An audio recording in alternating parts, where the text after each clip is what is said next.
Et nous filons tout de suite en Californie, où Paris est à l'honneur à travers un spectacle so chic, comme on dit, très glamour. Et c'est Claude Budin-Juteau qui nous emmène vivre ce Parisian Dream en plein Los Angeles.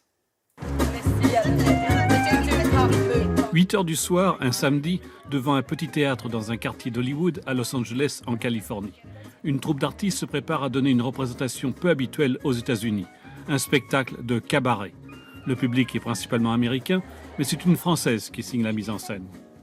Bonjour, je m'appelle Lola Olala et je suis la fondatrice du Cabaret Versatile, ce qui implique chorégraphe, réalisatrice, chanteuse, danseuse, costumière, etc. etc. Puisque Paris c'est une femme. Lola Olala, c'est son nom de scène, est maîtresse d'école de jour et danseuse de cabaret le soir. Elle chante et danse depuis l'âge de 4 ans, a créé sa troupe, Cabaret Versatile, en 2012, avec un style qui lui est propre. Les gens ne comprennent pas forcément ce que je fais, parce que quand je dis cabaret français, ah oui, c'est quoi? C'est du burlesque? Non, c'est pas du burlesque, c'est différent. Et en plus, moi, je le fais vraiment d'un côté théâtral ici, dans cette pièce. Le rêve parisien, c'est le nom de la pièce de théâtre, raconte l'histoire d'un Américain qui, déçu du résultat des élections présidentielles, part en France et découvre Paris, la ville lumière, son romantisme et sa joie de vivre. Et qui dit spectacle de cabaret dit bien sûr French Cancan, un genre que Lola connaît bien. Le cancan, c'était les premières féministes en France, vraiment. C'était des femmes qui étaient très puissantes, même si elles étaient tout en bas de l'échelle sociale, et qui, par le biais de l'humour et de la provocation, se faisaient entendre finalement. D'ailleurs, c'était le cancan, c'est pour ça, le coin-coin aussi à l'époque, était une danse scandaleuse et aussi une danse, politique, quelque part.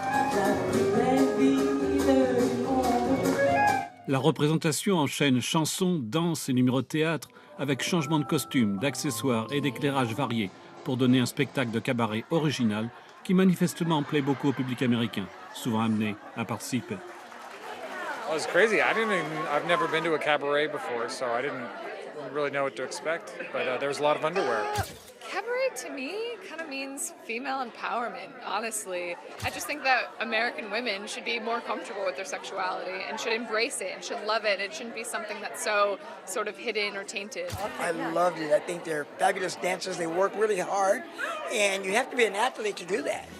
Un travail d'athlète qui a demandé des heures de répétition et une préparation minutieuse de chaque sketch. Et quand on demande à Lola quelle est la plus belle récompense de tous ces efforts, sa réponse est immédiate. La meilleure récompense, c'est d'entendre les gens rigoler dans la salle, de les entendre applaudir et voilà, être heureux, quoi.